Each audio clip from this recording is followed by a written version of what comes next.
Respected Rishi sir,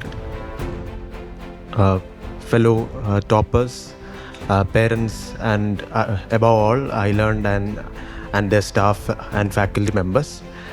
ഞാൻ actually preparation തുടങ്ങിയിട്ട് ഇതിപ്പോൾ എൻ്റെ മൂന്നാമത്തെ അറ്റംപ്റ്റിലാണ് എനിക്കൊരു റാങ്ക് നേടാൻ സാധിച്ചത്. ഞാൻ 2020 കോവിഡ് ടൈമിലാണ് പ്രിപ്പറേഷൻ സ്റ്റാർട്ട് ചെയ്തത്. എസ്പെഷ്യലി ഞാനൊരു ജോലി, അതായത് ക്യാമ്പസ് പ്ലേസ്മെൻറ്റ് കിട്ടി. ഞാൻ സൗത്ത് ഇന്ത്യൻ ബാങ്കിൽ പ്രൊബേഷണറി ഓഫീസറായിട്ട് വർക്ക് ചെയ്യുമായിരുന്നു.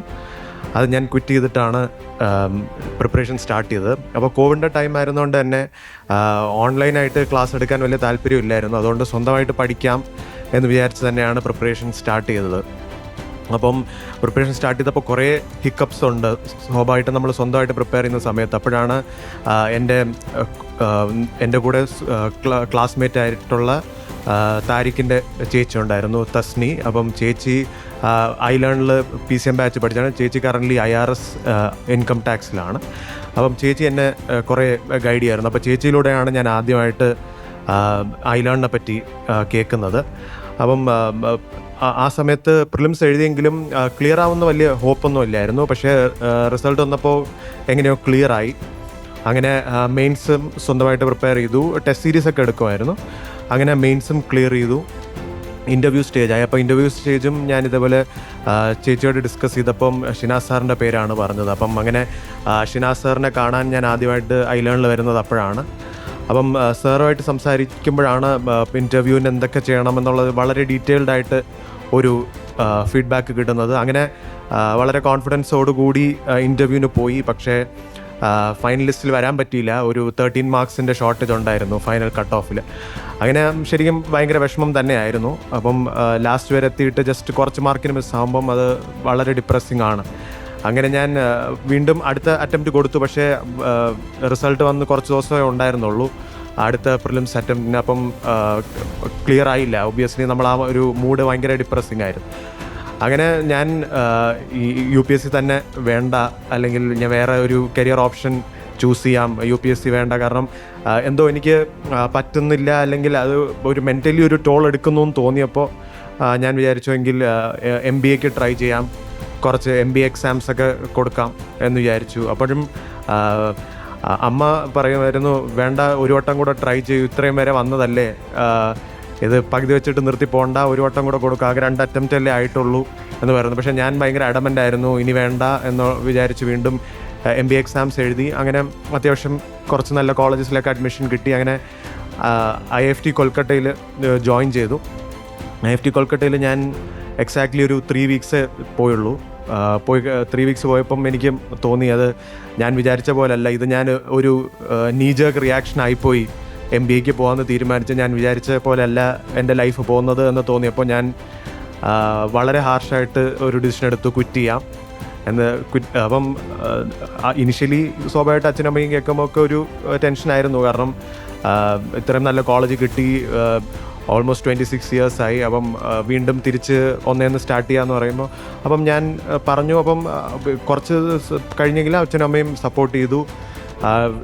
കഴിഞ്ഞ അറ്റംപ്റ്റ്സൊക്കെ ഞാൻ വീട്ടിൽ നിന്നാണ് ചെയ്തെങ്കിൽ ഇപ്രാവശ്യം ട്രിവാൻഡ്രം വന്നു. എന്നിട്ട് ട്രിവാൻഡ്രം വന്നിട്ട് ഞാൻ ആദ്യം അച്ഛനമ്മയോടും പറഞ്ഞത് ഷിനാസ് സാറിനെ കാണണം എന്നാണ്. അങ്ങനെ ഞാൻ അന്ന് ശരിക്കും എൻ്റെ ലൈഫിൽ ഏറ്റവും വളരെ മോശമായിട്ടുള്ള ഒരു കാലഘട്ടത്തിൽ കൂടെ കടന്നു പോകുന്നു ഇതുവരെയുള്ള. അങ്ങനെ ആ ഒരു ടൈമിൽ ഞാൻ ഷിനാസ് സാറിൻ്റെ അടുത്ത് പോയപ്പോൾ ഞാൻ ഷിനാസ് സാറിൻ്റെ അടുത്ത് പോയിട്ട് ഞാൻ ആദ്യം ചോദിച്ചതാണ്, നമ്മളിനി എന്ത് ചെയ്യും സർ? കാരണം എനിക്കറിയില്ല എവിടെ നിന്നാണ് തുടങ്ങേണ്ടതെന്ന്. കാരണം ഒരു 1.5 ഇയേഴ്സിൻ്റെ ഒരു ഗ്യാപ്പ് വന്നു. അപ്പം സാറ് എൻ്റെ കഴിഞ്ഞ വട്ടത്തെ മെയിൻസിൻ്റെ മാർക്സ് കാണിക്കാൻ പറഞ്ഞു. അങ്ങനെ സാറ് ഒരു A4 ഷീറ്റ് എടുത്തു, ഏതൊക്കെ സബ്ജക്ട്സിന് എന്തൊക്കെ ചെയ്യണം എന്നുള്ളത് സാറ് ഡീറ്റെയിൽഡായിട്ട് അതിൽ എഴുതി. അങ്ങനെ അവിടെ നിന്നാണ് വീണ്ടും പ്രിപ്പറേഷൻ സ്റ്റാർട്ട് ചെയ്യുന്നത്. അങ്ങനെ അവിടുന്ന് തുടങ്ങി IPTSൽ ജോയിൻ ചെയ്തു. പിന്നെ മാപ്പ് സീരീസിലും ജോയിൻ ചെയ്തു, മെയിൻസ് ആൻസർ റൈറ്റിംഗ് പ്രോഗ്രാമിൽ. അങ്ങനെ അവിടെ മെയിൻസ് ആൻസർ റൈറ്റിംഗ് പ്രോഗ്രാമിൽ നിന്ന് എനിക്ക് കിട്ടിയതാണ് ജിഷ്ണു സാറിന്.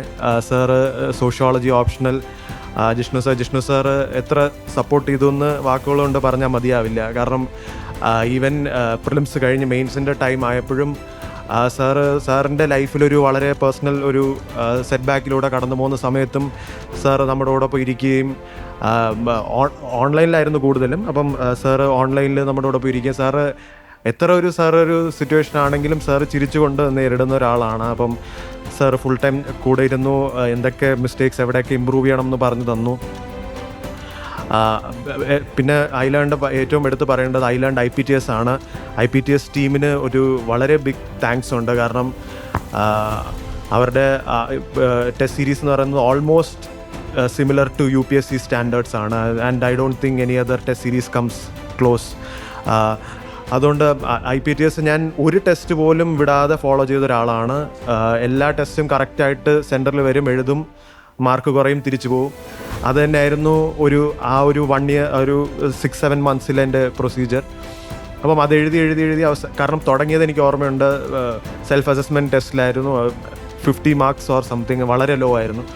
അങ്ങനെ അവിടെ നിന്ന് ലാസ്റ്റ് ടെസ്റ്റൊക്കെ ആകുമ്പം ഒരു അറൗണ്ട് 100 marks കൺസിസ്റ്റൻ്റ് ആയിട്ട് സ്കോർ ചെയ്തു. ആൻഡ് യഥാർത്ഥത്തിലുള്ള പ്രിലിംസിൻ്റെ സ്കോർ വന്നപ്പോഴും എൻ്റെ മാർക്ക് നോക്കിയപ്പോൾ 99.65 ആയിരുന്നു. അപ്പം really I can say IPTS ഒരു സ്റ്റാൻഡേർഡ് തന്നെയാണ് if you want to clear prelims.